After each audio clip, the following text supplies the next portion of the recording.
Hello friends, இன்றைக்கி நம்ம lunch box ரெசிப்பியில் நம்ம பார்க்க போகிறது வெரைட்டி ரைஸ். நம்ம எல்லாருக்கும் ரொம்ப பிடிச்ச லெமன் ரைஸ் பார்க்க போகிறோம்.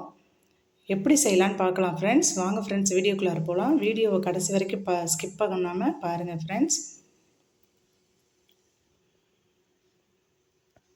ஒரு கடாயை அடுப்பில் வச்சுக்கலாம். ஒரு 5 ஸ்பூன் அளவுக்கு நல்லெண்ணெய் சேர்த்துக்கலாம். லெமன் சாதத்துக்கு நல்லெண்ணெய் சேர்த்திங்கன்னா நல்லாயிருக்கும்.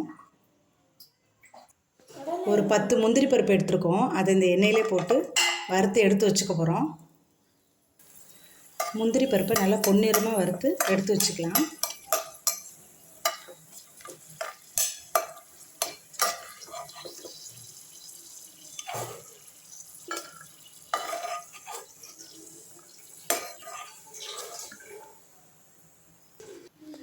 இப்போ அதே எண்ணெயிலே 1 ஸ்பூன் கடுகு உளுந்த பருப்பு சேர்த்துக்கலாம்.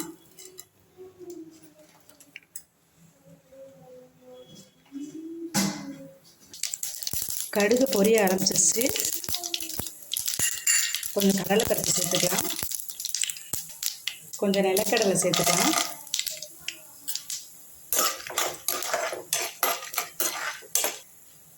நிலக்கடலைலாம் வறுபட்டுருச்சு. இப்போது கொஞ்சம் கருவேப்பிலை சேர்த்துக்கலாம். 3 பச்சை மிளகாயை 2ஆக கட் பண்ணி கீறி வச்சுருக்கோம். அதையும் சேர்த்துக்கலாம். கொஞ்சம் பெருங்காயத்தூள் தூவி விட்டுக்கலாம். 2 லெமன் எடுத்து புளிஞ்சு வச்சுருக்கோம். கொட்டையெல்லாம் எடுத்துகிட்டு அதை அப்படியே இதில் சேர்த்துக்கலாம். 1 ஸ்பூன் அளவுக்கு மஞ்சள்தூள் சேர்த்துக்கலாம். 1.5 ஸ்பூன் தூள் உப்பு சேர்த்துக்கலாம்.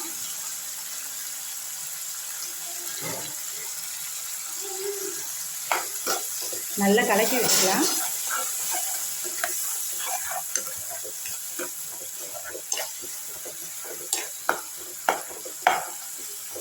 இப்போ நம்மளுக்கு எலுமிச்சை சாறு ரெடி ஆகிடுச்சு. இதை சாப்பாடில் கொஞ்சம் கொஞ்சமாக கலந்து கிளறி விட்டுக்கலாம்.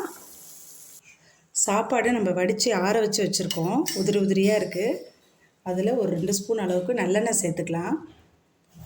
நல்லெண்ணெய் சேர்க்குறதுனால சாப்பாடு ஒன்றோட ஒன்று ஒட்டாமல் நல்லா உதிரி உதிரியாக இருக்கும்.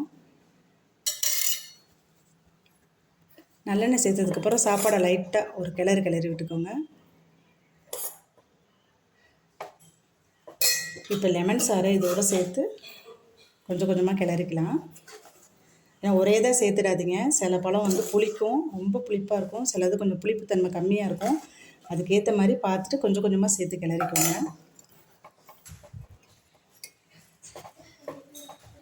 இப்போ இந்த சாப்பாடில் நம்ம வறுத்து எடுத்து வச்சுருந்த முந்திரி பருப்பை சேர்த்துக்கலாம். மல்லித்தலை குட்டி குட்டியாக கட் பண்ணி வச்சுருக்கோம். அதையும் சேர்த்து நல்லா கிளறி விட்டுக்கலாம்.